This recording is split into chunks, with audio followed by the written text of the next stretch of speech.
I hope I'm wrong, but I think we're heading some rough times financially, globally. So this is it's the best time to get rich when it's bad. But most people want it to be good before they get rich. And the other thing, thousands of people are being let go right now. And it's a great time to be an entrepreneur.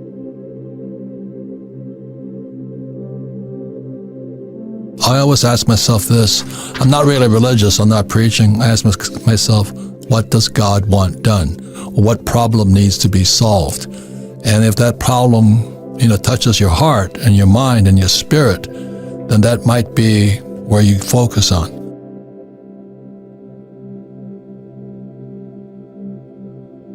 America became the power in 1944 with the Bretton Woods Agreement.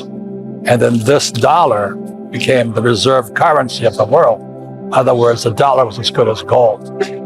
That's all changed. And today we're in serious trouble globally. And I'm very concerned. The end of the American empire is here. And this is the problem. The average person, American or whatever, they think this is money. This is fake. This is real world. And I tried to tell them, I said, probably 10 years from now, this will be $10. But Americans and most people in the world, because they went to school, they work for money, they save money, they get out of debt. But this is fake and this is real. The trouble is our school system has brainwashed us to thinking this is money. So that's why this is not fiat, this is fake. And what's wiping people out today is they think this is real and this is fake. So the reason people buy Bitcoin is the same reason I buy this and I buy this, is I don't trust this. It's the same reason. I want to say one last thing. I mean, these academic geniuses like Bernanke, the PhDs from academia, he destroyed our economy. Bernanke destroyed our economy by dropping interest rates so low and printing money. Now we're the biggest debtor nation in world history, and they give him the Nobel Prize. What is wrong with our country? What is wrong with us? And we're supposed to be the reserve currency of the world after 1944. Why don't we teach kids that? Why is our education system so corrupt? But that's the story of rich dad, poor dad. There's a lot of rumor about the Fed coin and CBDC, central bank digital currency. There's also Bitcoin and now Fed Now. So the question is, what is money and what does it mean? And anytime there's a big change, there's always the rumor goes up and speculation and panic and all this. And it's for good reason. Throughout history, who controls the money controls the world. And since 1944, America has controlled the money, with the US dollar being the reserve currency of the world, which caused America to boom, but it also caused many problems. And when we lose our reserve currency status, which started in 1944, question is, what happens after that? The IMF says the world economy faces the strongest headwinds or challenges since World War II. So here's a penny, it's copper. And in 1964, I was looking at the quarters and dimes, same color. Do you know what I mean? It's the same color. So basically, in 1964, dimes, quarters, and half dollars became copper. And that's what you were talking about, debasement. And I think we're paying the price for it. And every time people did this, first was the Chinese, they printed paper money, and the Chinese empire collapsed. And then when the Romans did the same thing, debased the currency, the Roman Empire collapsed. So when the IMF made that announcement, I was going, oh my God, because are we looking at the end of the American empire? The world economy is going to hit the biggest financial headwind since World War. What can you do?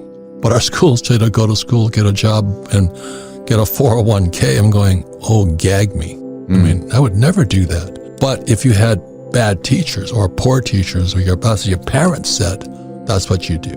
But something even worse happening is the last crash was, let's say 2008, when the repo market reversed and all this stuff.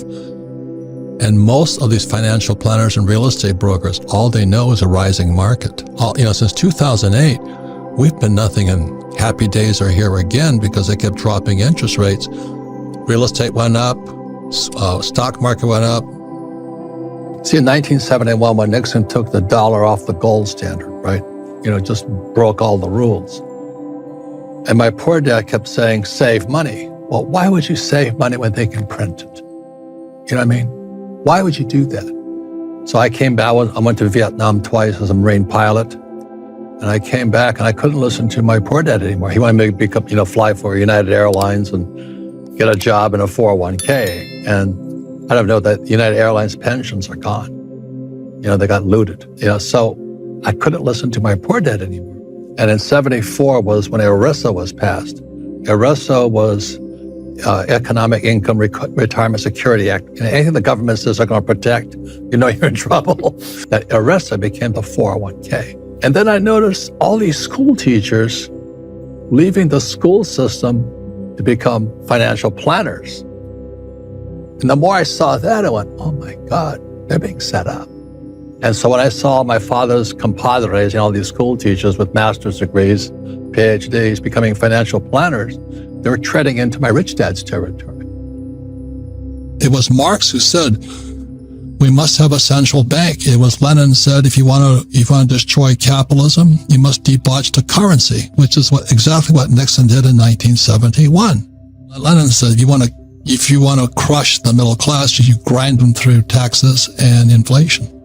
And that's what we're doing. How do you protect yourself from Marxism taught in schools? You prevent being crushed by Marxism taught in schools by teaching capitalism at home. I think the whole world's involved in this mother of a crash coming. We're in. And so it's best to pay attention, because even though it may be bad news for many people, it can also be good news if you're well informed. I say if your financial planner is under 45, don't listen to them, because they really have, all they've known is a bull market. Since 2008, all they kept doing was dropping interest rates and printing money. So anybody could have made a fortune. People say it's a recession, so we're already in a recession. Depression's coming. What happened in 1929 was a 29 crash. How long did that last depression last? 25 years. Corruption inside our banking system is at all-time highs. This has happened before in history. It's been going on for thousands of years where the banking system, I'm not blaming bankers. I like my banker a lot because he gives me money. But anyway.